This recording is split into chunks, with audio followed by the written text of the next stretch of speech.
जी, अजय जी, देखिए बहुत गंभीर आरोप लग रहे हैं नीति, आपके। आप देश की नियत फॉरेन पॉलिसी को कोलैप्स बता रहे हैं। आप कह रहे हैं कि भारत में कोई विदेश नीति नहीं और है।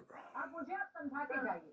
मुझे कम से कम 2 पॉइंट मुझे कम से कम आप ऐसे बता दीजिए जिससे आपको ये लगता है कि हमारे देश में विदेश नीति नहीं है। निष्पक्षता पहला पॉइंट तो यही है, जिस प्रकार से सरकार का सूचना दी गई कि हम आतंकवादियों के खिलाफ मुख्य हमला करने जा रहे हैं या उनके खिलाफ हम उतरेंगे मैदान में या कानून बनाने का ये पहला तो अधिकार होता है। इन्फॉर्मेशन आपके पास है और विदेश नीति क्या जब होती है, इसमें पक्षपात किया जाए इन्फॉर्मेशन आपके पास है सर। आपके पास गलत या इन्फॉर्मेशन जात, जमात और धर्म के नाम पर अगर आप सुनते तो ये किसी व्यक्ति विशेष आप इसे ये ना बता पर कि हमारे देश की विदेश नीति बिल्कुल निशाना लगाया जाए विदेश मंत्रालय की सफाई सुन लेते तो ये समाचार खबर से खबरदार करता है और खाकसार अपने इस जिस प्रकार से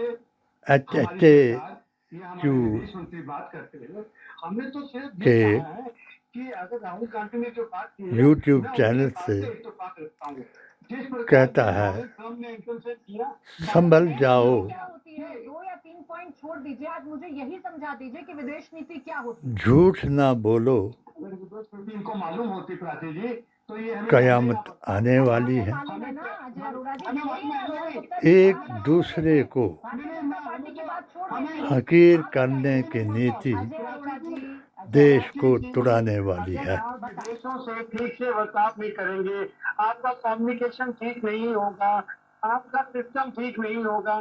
कम्युनिकेशन सबसे बड़ा इसमें कम्युनिकेशन, अगर आपका कम्युनिकेशन वो ठीक नहीं है। आप कह रहे हैं पाकिस्तान से ऐसा कम्युनिकेशन है कि हम हमले से पहले बता दे रहे हैं, अब आप कह रहे हैं कम्युनिकेशन ठीक नहीं है। मैं कह रहा हूं अजय अरोड़ा जी, अजय अरोड़ा जी, अजय अरोड़ा जी, भारत की फॉरेन पॉलिसी को इतने हल्के में ना समझाएं, किसी देश की फॉरेन पॉलिसी को इतने हल्के में ना समझाएं। फॉरेन पॉलिसी के क्या मायने हैं ये पता कर लीजिए पहले, उसके बाद बहस करिएगा तो ज्यादा अच्छा होगा।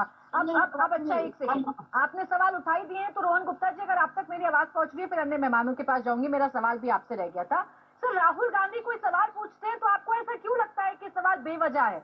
वो देश के नेता प्रतिपक्ष हैं, वो विपक्ष के नेता हैं, सबसे पुरानी पार्टी के लीडर हैं, उनके सवाल आपको बेवजह क्यों लगते हैं? बीमारी जिसका आपके सवाल में ही जवाब है, वो विपक्ष के नेता हैं, निदान नहीं हो सकता, किसी भी देश के एलओपी उसको फोबिया कहते हैं। क्या आपको नहीं लगता है कि उसको उनको चेक करना? पहले अभी आपने कहा जो जयशंकर जी को उन्होंने सवाल पूछे, इस सत्ता पक्ष की पार्टी को इस्लामिक फोबिया था, पूछने से पहले अब राहुल का फोबिया हो चुका है कि हर सवाल राहुल के ऊपर ही किया जा रहा है और उसको ही हर बात में बदनाम किया जा रहा है, क्योंकि वो कह रहा है कि डरो मत। आज विदेश नीति की बात कर रहे हैं, पूरे विश्व में देश के सांसद जाके एक पूरा माहौल ये खड़ा हुआ है कि किस प्रकार से पाकिस्तान एक आतंकवादी देश है। कल ऑपरेशन सिंदूर जारी है, पाकिस्तान ने छोटी भी हरकत कर दी, जब देश हमारा उसके ऊपर हमला करेगा या आक्रमण करेगा तो पूरा विश्व के सामने पर्सपेक्टिव होगा कि हमने क्यों किया। ये मुद्दे हैं, उससे भी उनको आपत्ति है। ये पाकिस्तान मिट जाएगा क्योंकि जो आधारहीन जिसकी नींव हो और इस्लाम जिसका नाम हो,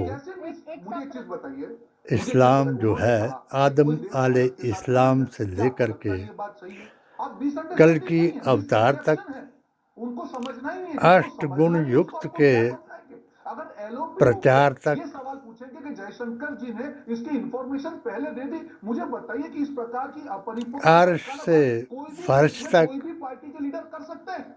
ये तो पाकिस्तान टीवी ये चीज चला रहा है कि वहां का जो विपक्ष जो बिहेव कर रहा है, हमारा भी विपक्ष नहीं कर रहा है। एक ऐसा देश जो हार अक्सा मस्जिद से जिन लोगों ने अयोध्या मंदिर तक जेल के भी अमन की आशा की बात की, वो ब्रह्मोस की भाषा नहीं समझ पाएंगे। मैं इनकी आपत्ति समझता हूं, इस्लाम बातें करने उनको ये हजम नहीं होता। सत्य ही सनातन है।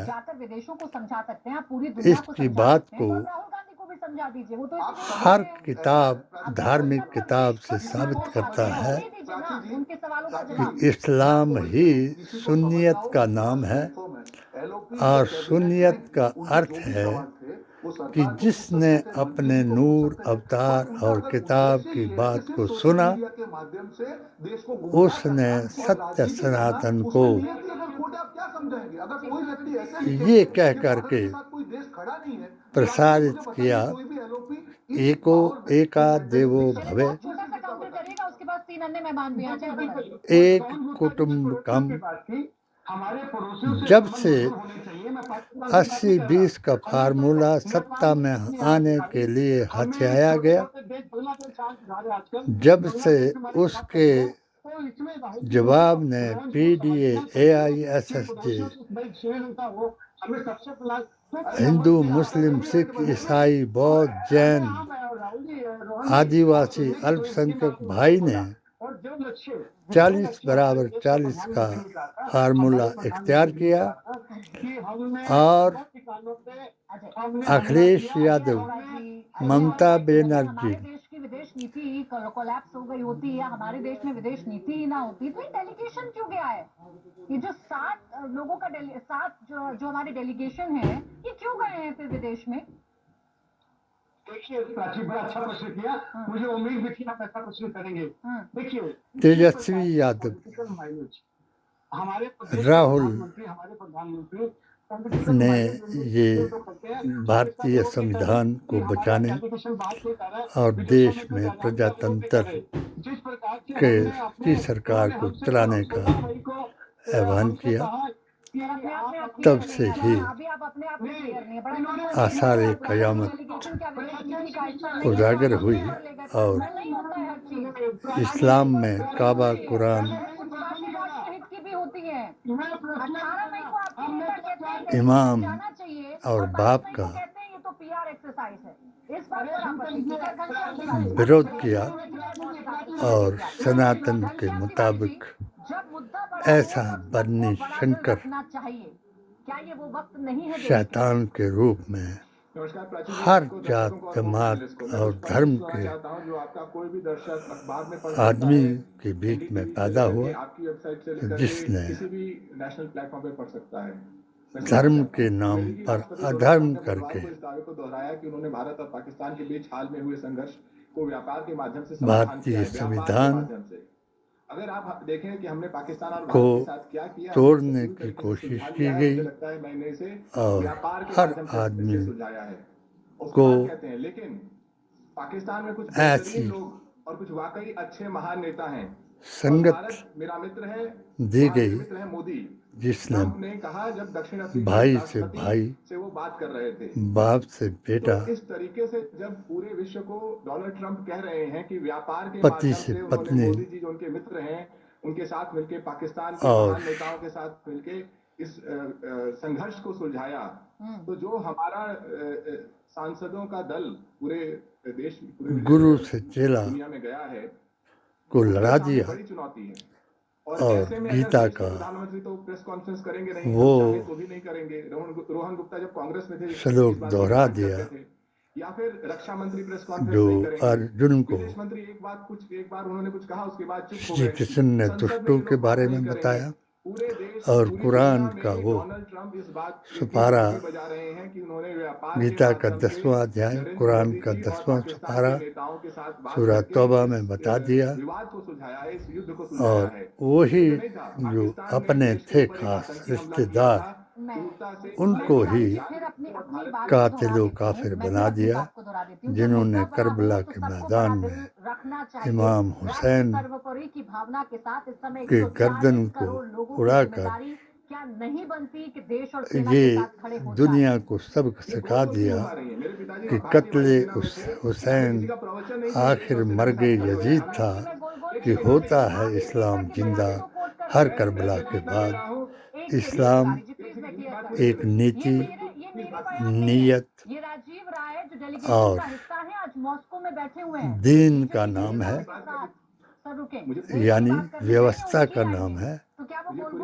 इस पर बिल्कुल, जब मैंने जो सवाल हजूर की बात रोहन गुप्ता से भी है। उनकी डोनाल्ड ट्रंप सुन्नत क्यों पूरी दुनिया को रोज से रोज बाहर कह रहे जाना हैं कि ही व्यापार के हराम माध्यम से है। उन्होंने भारत और पाकिस्तान का युद्ध को युद्ध विराम दिया है।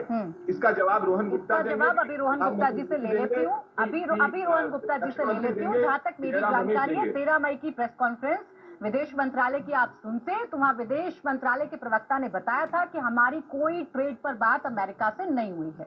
उसके बावजूद आपको सवाल का जवाब जानना है, मैं अभी रोहन गुप्ता जी से दिलवाऊंगी। लेकिन घनश्याम तिवारी जी सुने, आप अपने ही नेता के बयान को गोल गोल क्यों बता रहे हैं? राजीव राय जी जब कह रहे हैं कि देश बड़ा होता है, जब मुद्दा बड़ा हो तो दिल बड़ा रखना चाहिए, ये गोल गोल बातें कहते हैं तिवारी जी। ये देश के हर व्यक्ति को पता है कि, लेकिन ये नहीं पता है कि डोनाल्ड ट्रंप प्रतिदिन इस बात की डुगडुगी क्यों बजा रहे हैं। प्रधानमंत्री उनके मित्र हैं और ट्रेड के माध्यम से उन्होंने भारत पाकिस्तान युद्ध में युद्ध विराम कराया है। इसका जवाब अगर सरकार नहीं दे सकती तो यानी तिवारी जी इस बात की समझ के राजीव राय जी को नहीं है, जो डेलीगेशन में गए हैं, जिनकी तस्वीर लगातार अपने टेलीविजन स्क्रीन पर चला रही हूँ। वहीं देश बड़ा है या प्रधान, कोई परेशानी नहीं, यहाँ बैठे इसका फैसला ये दोनों बातें जनता करेगी। ये दोनों अपने आप में इंडिपेंडेंट बातें हैं। जो राजीव राय जी ने कहा वो देश का हर व्यक्ति मानता है, लेकिन जो डोनाल्ड ट्रंप ने कहा वो दुनिया सुन रही है और प्रधानमंत्री चुप है, रक्षा मंत्री चुप है, जयराम रमेश के सवाल पूछ रहे हैं, हमारे जयशंकर जी चुप हैं, रोहन गुप्ता उसके बारे में बात नहीं करेंगे। इन लोगों को जब भारत बात करता है, हमारी सीमा में आता है तो ये लोग चुप हो जाते हैं। देश ये पूछेगा 13 मई को एक प्रेस कॉन्फ्रेंस कि सिंदूर और उस प्रेस कॉन्फ्रेंस में जो प्रवक्ता थे उन्होंने बताया था कि का जो आंदोलन चलाया गया, बीजेएमओ का कॉल आया और ये सिर्फ उन्होंने नहीं उसमें कर्नल सूफिया वो भी कह चुके हैं कि पाकिस्तान ने कॉल किया, पाकिस्तान देश के लिए काम किया और इसी की बात तो कर रहे हैं और जो जासूसों की यार ज्योति है और बोलिए कि 21 मई को जो डोनाल्ड ट्रंप ने कहा है वो गलत है। उसने विदेश के लिए काम किया तो देश जरूर पूछेगा कि इसमें से तुम्हारी बहन कौन है और किसको वो राखी बंधाई।